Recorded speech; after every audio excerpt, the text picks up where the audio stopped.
Hello and welcome to the Capital Games Movie Club. I am the Wiz. And I'm zero. Zero. Uh, I believe. God, how do we do the picking at this point? I think it was my turn to pick, but I have you choose the. God, we gotta start this over. Anyway, so basically, I let you decide the next movie. And what I did was I had you go through the AFI 100 and say, hey, pick one. And you chose Michael Curtiz's 1942 classic, Casablanca.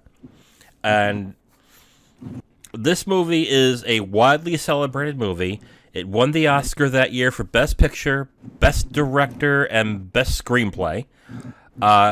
It's instantly quotable. It is a bona fide Hollywood classic. But one of us hasn't seen it yet, and that is you. So I want to start with you and find out, what did you think of Casablanca? I actually quite liked it. It was. I know some people may think that this is a bad thing. It was kind of old timey, but I kind of found it charming. At least, kind of putting my mindset of the setting of the movie and everything. Just so many good lines in the movie, and just the whole sort of being in the middle of good and evil being sort of the centric theme of the movie. I thought that was just kind of interesting. Just where you've got one character who's just kind of stark in the middle, going, I really don't like involving myself in politics because I just don't have any use for it, and then just sort of dancing in that fine line for the longest while. I was just like, yeah, just this is just really good. It doesn't feel hackneyed or anything. And then just as the movie progresses along, they're just things that just start to chip away at the main character, just and his whole, I'm just going to stick myself right in the middle, sort of a stance, and then just you get to the end, and then there's just one thing that just sort of breaks his sort of dead neutrality, and from there it just kind of rockets you to the end. But Right. yeah, just for someone who has never seen Casablanca before, I absolutely loved it. The character of Rick, now that you mentioned your feelings of it, the character of Rick is really a interesting character nowadays, especially to identify with, especially since a lot of people probably feel the same way about politics in general nowadays as Rick did, which basically was, leave me out of it. I'm doing my own thing. Just you guys fight amongst yourselves. Just please leave me out of it, please. And that is instantly identifiable in this movie in a way that when the movie was made was probably not as big of it. Well, no, that's not true, because this was made right during World War II. So but that feeling of isolationism and just feeling like you guys all have your opinions, just do what you want to do, leave me out of it, is instantly identifiable. Even if the character himself doesn't present himself as like a morally upstanding person. In fact, in the beginning of the movie, he really does try to portray himself as, I just don't give a shit. Just leave me out of it, please. And it's at one point reprehensible, but it's also identifiable, which is really hard to do with a character, with the stakes that are in this movie. But because Humphrey Bogart plays the character so well, and because the screenplay is so damn good, that it is really easy to identify with him and to be charmed by him and to root for him as well when he goes through what he goes through. Yeah, and as kind of stated at the start of my thoughts, just there's just so many good lines, just Oh, yes. so many, and we'll probably have to wait until we get into the spoiler territory because some of the lines just are just so on the nose Right. at the right moment.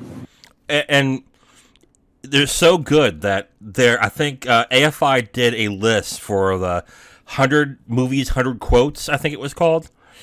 And literally, Casablanca had 6 lines in that list, which I think was the most out of any movie at the time. So that's just an attest to how quotable and good the screenplay is to this. Because, and to the delivery of the actors, too.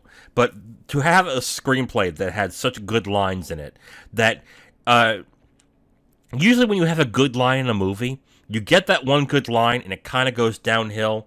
But that doesn't happen in this movie because you get a good line and then you get good characterization. Then another good line, characterization, good line, characterization. And it just keeps going and gets better as it goes along. So I agree with you. The way the screenplay works when it comes to characterization and basically the lines that are done is really good. It's also very cynical. So anybody can really identify with cynicism to a point. So the lines have not only a good Hollywood feel to it, where like in the like a 40s Hollywood feel that Hollywood at the time was very known for, but it also has a very realistic quality to it that you can identify it and be like, yeah, I see what you mean, absolutely, and not feel like it doesn't feel cloying. It doesn't feel like it's talking down to you to a certain extent. Yeah, and I think that's what made me have an appreciation for the film so much, because just it doesn't really just get hammy with the delivery of the lines. It just finds just the right and appropriate moments to deliver the lines, and just when the deliveries of the line just start firing off, they land and stick the landing. Mm-hmm. And this is a movie that could have, under lesser writers, become hammy and become kind of one note and really become very cloying and very God, what's the word I'm looking for? Okay, I can't come up with it. But it under a lesser writer, it could have been very ham-fisted. It could have been very on the nose with how the character goes from his arc. And that's, I think, another beautiful thing about the movie, where the character, it's interesting. The character doesn't exactly change, but your perception of the character changes throughout the movie. And the arc is really you getting to know the character than the character changing itself. What do you think of that? Yeah, I'd say that's bang on how I sort of felt as well. Yeah, because Rick, the character of Rick, stays cynical, stays dark, stays brooding, is in many ways unlikable, but because the story, the story goes the way it goes, instead of being more detested by him, you end up liking him more because you just identify with certain things that he's going through. Even though he doesn't take things well, he is a flawed person. You still feel like you're rooting for the guy, which is really hard to do. Because in most movies, what would happen is he'd be the jerk, and then something would happen where it would generally change his demeanor, and then throughout the second half of the film, it would change him completely into a better person, and he would just be a good person at the end, which is not what happens in this movie at all. But you just seem to appreciate the character so much more by it being more realistic and given shades of gray than just being black and white. I think another character that we should talk about, I was surprised I didn't feel as hard as I did with these characters that I did the first time, but Ilsa and what was the character's name? Victor Laszlo. Yeah. They weren't as impressive as they were the last time I watched it, because I really when I first watched it years ago, I don't mean years ago, I was more impressed with Ingrid Bergman than I was with Humphrey Bogart. And in this one, I was like, she's good. She's good in the movie. But I just came out of this really, really enjoying Rick and Humphrey Bogart's performance in this. The other character I think I liked a lot was Captain Renault, the mustached Nazi in the movie. Yeah. He has some of the best lines in this movie. And Yeah. Some of his lines are just real cold and cutting. You're just like, God, oh yeah. Jesus. And another thing that this movie does is that it doesn't shy away from that the fact that these are in some ways despicable people that you're dealing with, that Rick is dealing with. Like clearly people who only gives a damn about themselves and their bottom dollar, and that is it. And those never change in this movie. But like I said before, it's the perception of how Rick deals with these people is done so smartly and done really well, where you're still kind of rooting for Rick to get what he wants, and I guess this is spoilery, but I won't get too into it. You're looking for a comeuppance, and when it doesn't really happen, it's not that it's unsatisfying. You just know that, okay, but nothing bad happened, you know? Yeah. God, do we get into spoiler now, or is there more that you want to talk about? I think a lot of the stuff that I'd end up wanting to talk about is going to be in spoiler territory, so we may as Okay, well just give the warning now. Let's do it. Okay. So we're going to go into spoiler talk for Casablanca. I know it's a 1942 classic that maybe a lot of people have watched, but for the few that haven't, if you want to watch this movie, and you should, it's really, really good, and it's a classic for a reason, you may want to skip to the end, or, you can stop here, watch it, and come back. So we're going to get into spoiler talk in 5, 4, 3, 2, 1. Okay. I'm really curious as to what you want to talk about with this, because I can go all day with this. But no, but seriously, I walked into, I said this to you before we started.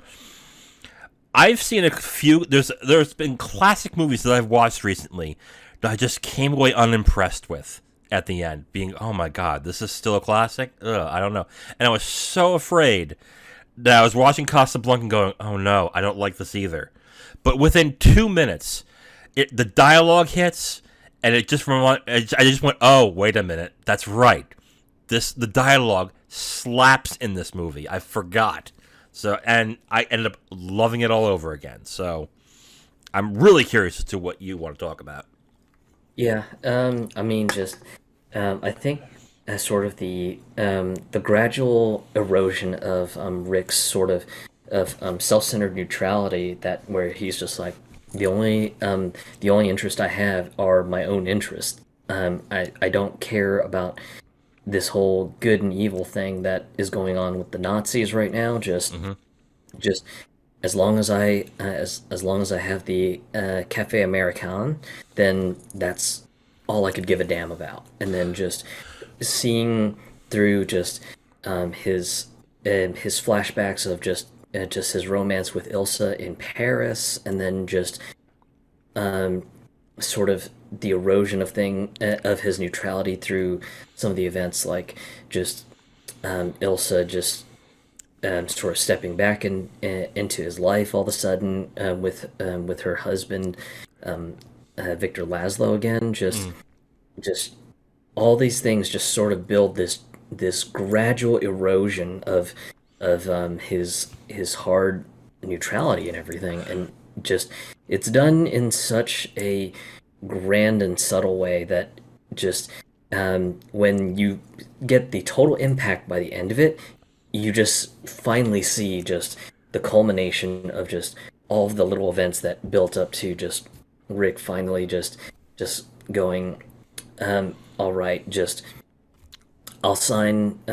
I'll get Victor Laszlo the papers because obviously um, this fight is much bigger than any of us combined. And then just the end line where of course, just Ilsa's thinking that all of them are just going to board on the plane and just it'll be just riding off into the sunset and everything, and just Rick just saying, "No, I'm not going. You got to go with him." And just the the just classic line of, "We both know you belong to Victor. You're part of his work, the thing that keeps him going.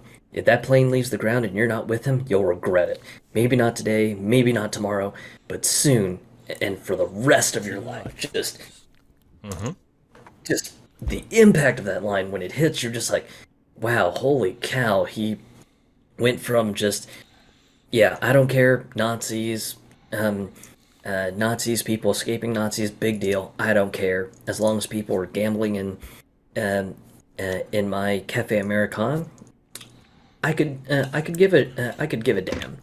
And then just by the end, just sacrificing everything, even the woman he loves, just to make sure that she and Victor get out safely, and that Victor can continue his work. Just the impact of it just hits so hard. Just seeing the erosion of his hard neutrality. It was just an amazing thing to see, especially just with so many modern day movies just sort of failing on just trying to show the gradual change of a character. Is just kind of just, at least with a lot of modern day movies, just boom, hey, this guy had a change of heart, and boom, this is how he is. Yeah, yeah.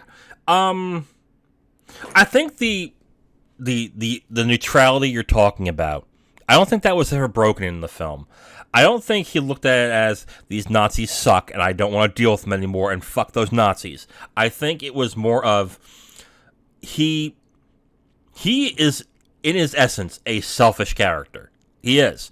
And I think throughout the entire film, and up until the end, he stayed a selfish character.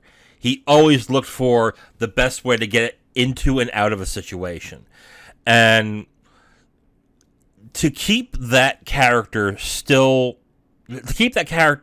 the way that is, but to make that kind of grand gesture, but still make it believable to a point where you're not erasing the character from the beginning, is really a testament to how great the character writing is to this movie. Because even in the end, when he's when he allows Laszlo to sing the French national anthem in his bar, which then gets his bar shut down, in that hilarious scene where Ronaldo's like, "I'm shocked to find that there's gambling. Shocked, I tell you. Here's your winnings, sir."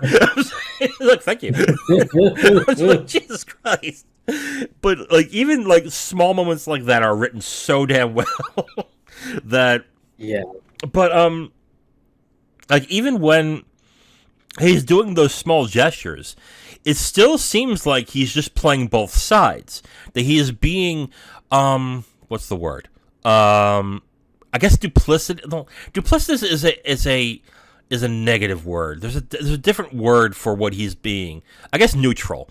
That he's still being neutral, but it's the fact that he actually loves this woman that really sets off that he is going to help them. He is going to help them, despite the fact that deep down, he kind of still hates her, and he hates him. He hates Laszlo as well, and he hates what happened to him, and he's still hurt. Like, the only person that in that movie that he had, well, no, not the only people that he had any sort of relationship or any kind of loyalty to was the people who worked for him. Namely Sam. And the character of Sam is important to a certain extent in this. I know people will watch this thinking just Sam is just a character who sings, and sings really well, by the way. He's played by Dooley Wilson. He's just the singer and the entertainment that's in the background and everything. But what's important about Sam in this movie is that it would have been a lot easier for Rick to just leave him in Paris at that time when he was at the bar, when they were at the bar in Paris, and to just leave him behind and go to Morocco on his own. It would have been much easier to do that. But he decided still to remain loyal and to be friends and to help Sam. Almost, and they mentioned this ever so slightly in the movie when the one guy was trying to hire Sam for his bar and saying that I will double your pay. It's like, Rick gives me all the money I need and more that I know what to deal with. I have no intention of leaving. And that right there just shows, in a way, what kind of a good person that Rick really is. Because if Rick really was as duplicitous and as neutral base as he said he was, he would do anything, and I mean anything, to maintain that, including screwing over his workers. And he didn't do that. So, and then the other example with the child that ended up marrying a young man who was trying to get his papers at the roulette table. I mean, that's the Romanian woman, and yes. Just how they were just like, hey, he needs the money to get these papers and all this, but can you help us make the connection with the local police chief, because we need his signature to even leave and everything. And right. Of course, just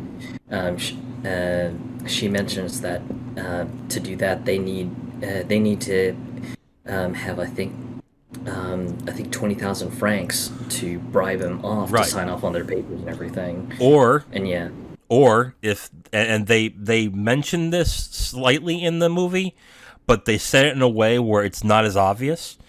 Yeah. Or the woman, I forgot her name in the movie, but she basically asked Rick, is he an honest person? Will he honor it? Because if this doesn't work, she has to go by another means to get it. Yep. Do you know what that mean is? Likely prostitution, I would imagine. Yes. And it was confirmed in the movie when Rick got them that money and they cashed out, and the captain basically said, I think the line was, "Why are you dallying in my romances?" Yep. And it was just like, Jesus Christ. Like, they don't make it, like, nowadays, if they would have done that scene, it would have been much more obvious. And it would be a lot more darker. And it would be a lot more uncomfortable. But they managed to, in the flowery language that it's in, it is flowery, to make you understand the gravity of what's going on without overwhelming you to a certain extent, like, oh God, this is gonna be terrible. Why? Oh no, I don't want to watch this. But it works out, and you still get that these characters are not great people. Like, especially Renault, he's not a good person at all, and you get that from that point. And you kind of get that Rick is softening, or he's, he is. I guess yes, he is softening a bit, but they still remain like the same characters in the end. So, and like I said at the beginning, just to keep the characters the way they are, but your perception to be advancing more and more as you watch the movie, I think really is a testament to really how good the screenplay is. Yeah, and Captain Renault, my God, just holy cow! Some of his lines just have some cold deliveries, like at the end where just Renault is trying to get the plane with Victor stopped and everything, and Rick just kind of holds him up at gunpoint and pretty much says, "Remember, this gun is pointed right at your heart." And then Renault just kind of coldly says back to him, "That is my least vulnerable spot." I was like, "Yep, God, Jesus, that guy is a Cold man. Jesus. And a lesser actor, in a lesser directed movie, that would have been the line that would be the identifier of how cold he is. But it's not. It is just a throwaway passive line that is just it just comes off as a quip. It comes off as like a how to put this. It just comes off as a one-liner to a certain extent, but it works, and it works really well in that scene. Yep. What else? God, I mean, you mentioned the quotes in the movie. There are so many good quotes in this movie. Yeah. Here's looking at you, kid, is probably one of the most well-known lines in this movie. Of all the gin joints in all the towns and all the world, she walks into mine. That's another one that is. That's another the one that gets. I'm trying to find the line. There's one line that is said often that is misquoted so much, and I'd hate to be the person that misquotes it too. So it's when Ilsa is talking to Sam and trying to get him to sing As Time Goes By. Oh my God, by the way, how amazing does it feel to listen to the actor who plays Sam sing As Time Goes By? Like, once he said, "You must remember this," I was like, oh my God. Oh, that is so good. Like, yeah. I just Dooley Wilson, I said it earlier. When Dooley Wilson sings, it's just like, oh my God, that's amazing. Like, that's another thing that we have to address, is just the casting is so good. It's perfect. It's like, in a lot of ways, this movie is perfect. They do such a great job with directing, writing, acting, casting, set design. I mean, the shot selection is good. It's not great. It's not something I would say is a directing masterpiece or anything, where I would say, like, if you want to know what good direction is, you must watch Casablanca. Nah, not really. But as a screenplay, as writing, it is bar none one of the best. What else? I mean, I'm going by what you want to talk about, because I can go, like I said, I can go all day with this. Kiss me as if it were the last time. That's another one. Is it Play It Again? No, Play It Again, Sam, is the misquote. I'm trying to find that fucking line, because I don't want to. I don't want to say the line wrong, because I'm just that type of asshole who will be like, everyone misquotes this damn line, and I'll misquote it, and I'll look like an asshole even more. So I just, okay, anyway. What else? The meeting between both Victor and Rick about the letters of transit, where just for the majority of the movie, just Victor is sort of made out to be sort of this symbol, the symbol of just standing up against the Nazis and everything, and just being fearlessly fiery with his writing and criticism against the Nazis and everything, and hell, even just the fact that he was sent to a concentration camp and got out. Just throughout the movie, he's just built as almost kind of like this superhuman symbol of just resistance and everything. And then during this scene where just Victor and Rick are meeting at Rick's office, and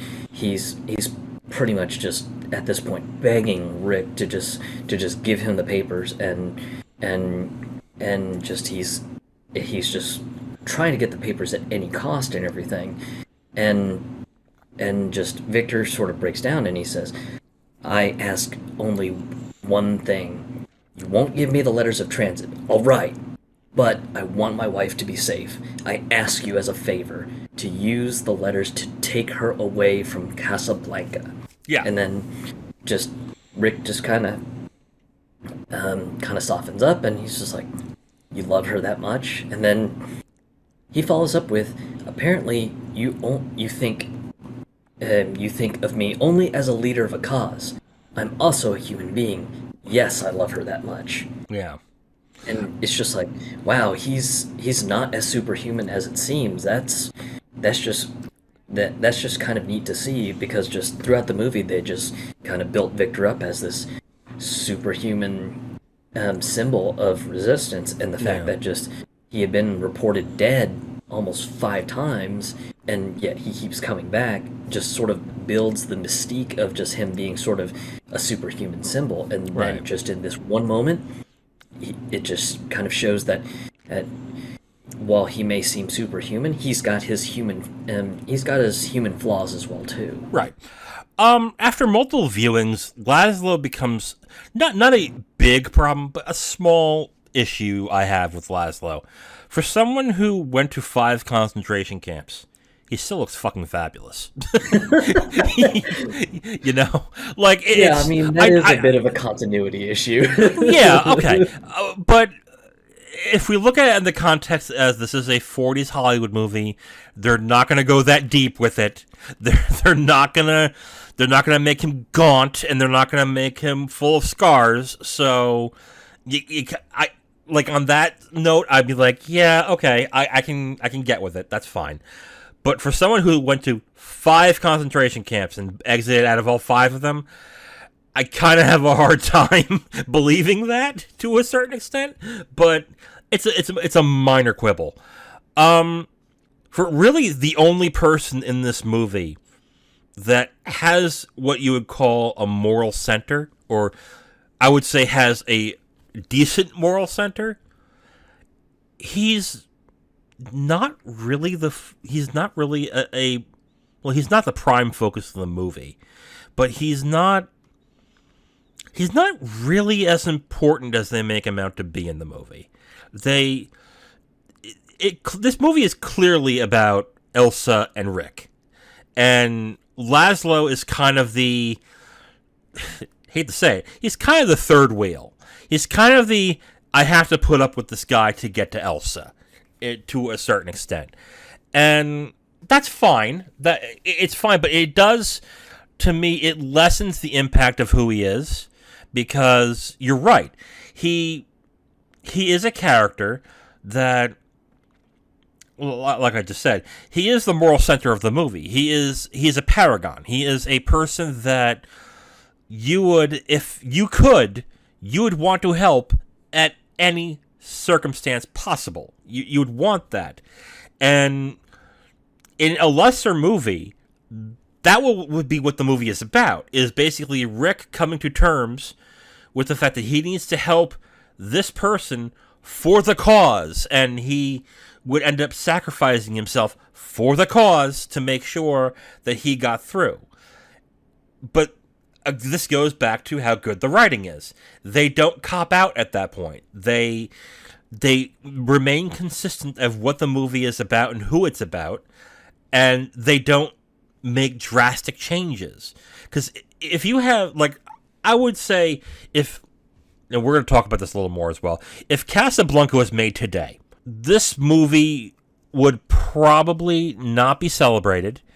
It would probably be criticized a lot, because they would say, well, why do we care about this bar owner when we have this clearly great guy who is fighting a just cause and needs to be celebrated for doing so? That should be what the story's about. And that would be a clear problem with this movie, because if you made it just about Laszlo and you made him the main character, you have suddenly a whole different movie. And and then Rick and Renault and even Elsa wouldn't work. So, yeah, that's my opinion on it. I think I don't even want to say there's bad characters in this movie, that bad written characters or bad acted characters. There's not. It's just that when you really look at the film in itself, Laszlo is shockingly less important than you realize. Yeah. Yeah, and I agree with you. It just seemed like he was sort of a moral counterpoint. Not even. He just Like, well, what do you mean by a moral? All right, let me have you expand on that. What do you mean by moral counterpoint? So, um, you've got, uh, you've got the immoral folks on the other side. Well, that's everybody, dude. That's everybody. Like Captain Renault, absolutely Yes, despicable dude. yes. So like he's on that part of the scale.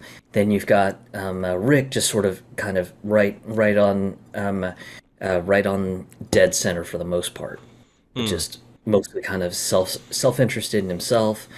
Um, and then just as the movie goes on, just sort of gradually softening up and going towards good. And then you have Victor, who's just boom, right on the good side of the spectrum. Just he's just made to be this exemplar human being. And then a lot of the characters are sort of in the gray fringes between in the middle and bad. So just like the rival cafe owner who ends up trying to basically buy up Sam and everything. He's not terrible, but just you can clearly see that his motivation is more financially oriented. Yeah. And then you've got the chief of police who is a little bit on the further end of the bad spectrum because, of course, just um, and he's got his whole prostitution thing going on. He's Yeah. pretty much morally bankrupt with kind of gambling on the rigged casino floor, rigged in his favor as an agreement that he's got going with Rick.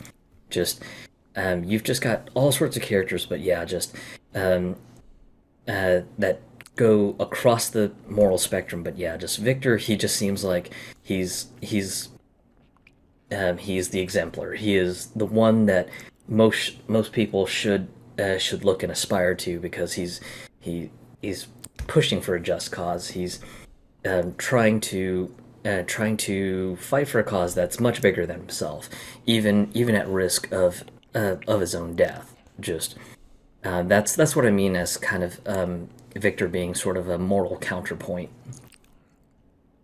Okay. Okay. I get that. I do. I just it just in this movie, to me, and I might be wrong, morality plays less of it plays less in this movie than I think most realize, because it's not like Rick gains morals in the movie. Oh no, definitely He not. he is always selfish. What makes him want to save Elsa and her husband is basically he can't deal with the guilt of letting her die. Is what basically it comes down to. And he begrudgingly helps Laszlo and helps her, and like in the final scenes where they meet in her off in his office, Ilsa and him, excuse me, and she threatens with a gun for the papers. You learn that he still cares about her and still Yep. loves her, but you then also learn that he will do anything to protect her, and that if something were to happen to her, he'd be devastated. And it's important to notice that scene, because if that scene was not there and he went to get it and helped in any way in a twist, it wouldn't have the impact that it does now. Because, at least to me, it would not have that impact. Because it would just seem out of nowhere, and it was like, okay, I guess, sure. But in the end, Rick is still as two-sided as he always is.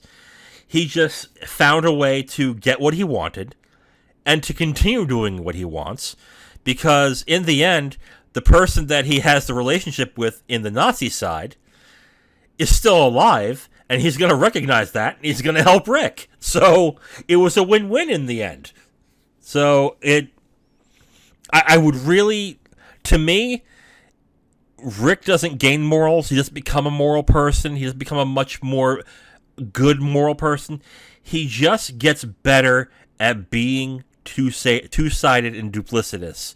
But he did it for the right reasons. Yeah. Okay.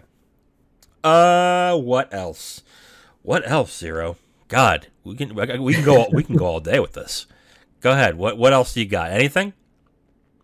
I thought the cinematography was definitely interesting, especially considering that it was a black and white film.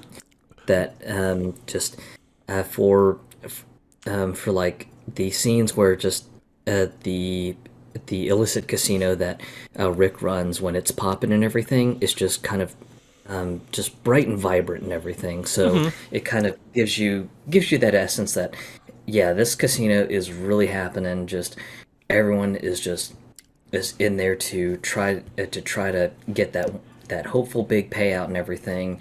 And then you've got some of the contrast on some of the other scenes, like when you go into Rick's office and everything. Just it's kind of dark and kind of moody and everything for lighting in there. Shadows are very important in those scenes. Yep. Yes. So yeah, just love the cinematography. Just it just gave so much impact to the scenes and everything. The darker scenes are what gives it the most impact. For example, when he sees Elsa with Laszlo for the first time, and he's drinking at the table with Sam, waiting for her because she knows she's coming, and the light is going back and forth outside, and it shines out in the in the bar that's empty, where he says the immortal line of all the gin joints in all the towns in all the world, she walks into mine. And the way that hits, it really shows, I guess, the desperation and the feeling of despair he had just for seeing her again for the first time. And it hits really well. Like when the movie gets to its darker tones is when I guess the cinematography gets interesting and gets better. It's good cinematography wise, but to me, the writing just outshines everything in this movie. Like everything. This could very well be an acting clinic for actors as well. And I just think that the screenplay is just the tops in this. It is the best thing in this movie. It's final thoughts. Casablanca will likely probably stay very near and dear to my heart, especially Really? as just a classic piece of cinema, just from just the writing, the cinematography, and just uh, a great cast of actors just playing all the characters and everything. So it's probably one that will probably stay very near and dear to my heart. But I'm very strange. Um, things that have historical significance end up typically being very near and dear to my heart because I'm kind of the same way with video games. Yeah. That if there's a game that had a significant historical impact and I've been able to actually touch on it and play it, then usually it's something that will always stay with me. And I have a feeling Casablanca will likely be that for me with regards to film. It really affected you that much, huh? Yeah. Okay, awesome. That's great. I mean, Casablanca is a classic for a reason, and we went through it in exhaustive detail in this, but I'll just reiterate. The screenplay is absolutely fantastic. It is by far one of the best written screenplays I've ever watched and ever seen in a movie. My favorite screenplay will always be Chinatown, but this is like I really want to buy the screenplay of this to read it on my own, to really envelope myself into it. But it's a near perfect movie. Like in order to get something this good, you need skill, artistic vision, and a lot of luck. And they got lucky with the great the great cast that they got, the excellent screenplay, the good direction of Michael Curtiz. We didn't talk too much about it, but it's good. And just this really robust story and characterization that they had that really makes the movie timeless. I love this movie, and I'm so glad I love this movie after watching it again. I was so afraid I was going to hate this, but like I said, within 2 minutes, I was like, "Oh yeah, that's right. This movie's fantastic. What am I worried about?" So yeah, great movie. If you have not seen it, and you're one of those people who are like, "I can't watch black and white movies," oh my god, get over it and watch it. You're in for a treat. It's so good. Okay, 0. Yes. We are at the end, but at the end of each episode, we always ask a question. So I've got a question for you. Oh, yes. Okay, let's do this. Have you make your pick and everything? Yes. Okay. So All right. So since Wiz last week gave me an opportunity to pick from a giant list of movies and everything, I am somewhat returning the favor in a different manner. yeah, My motivation for these picks is right now, currently, the state of the world, both in news events and politics, is just really depressing right now. So I wanted to pick something that had a little bit of levity, a little bit of humor to it. So the genre is going to be comedy. Okay. And instead of having a wide gamut of things to pick from, I figured I'd just kind of narrow it down to 4 titles that I do own, and two of them are in the realm of action comedy. Mm-hmm. So the choices are Sam Raimi's Army of Darkness from 1992. Okay. Next one is Office Space from 1999. It's Mike Judge. Okay. Yep. Then a third choice is Idiocracy from 2006. That's also Mike Judge as from well. Mike Judge. Yep. Yes, you're right. And then the last one is Black Dynamite from 2009. Okay.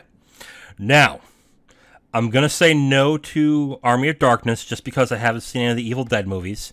So I know you said it's not really necessary, but I think in order to enjoy it the most, you kind of have to have that. So we're going to skip that.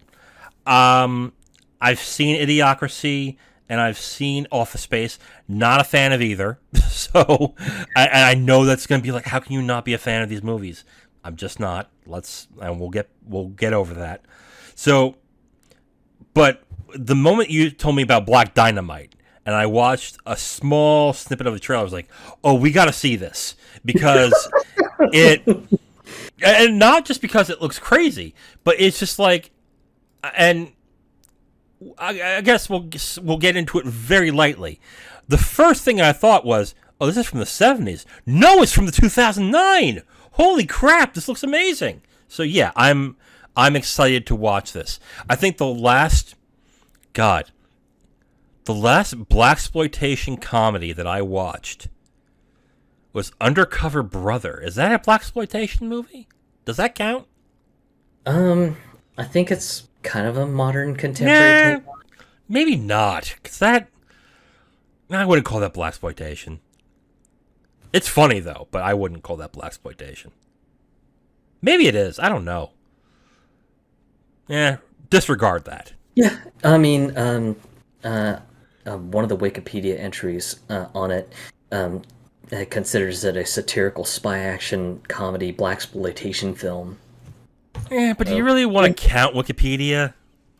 Yeah, I mean, okay. We'll accept it then. It is blaxploitation. Yeah. Okay, fine. We'll do it. I actually really liked Undercover Brother when I saw it in the theaters, but yeah. Anyway, but yeah, I would say at this point, Black Dynamite. I will definitely watch that. They made an Undercover Brother 2? Yeah, they did. Oh, this looks awful. Ew. Ew. Oh, let's stop this before I look at this more. No. Okay.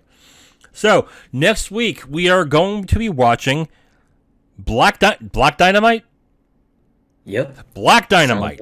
2009's Black Dynamite.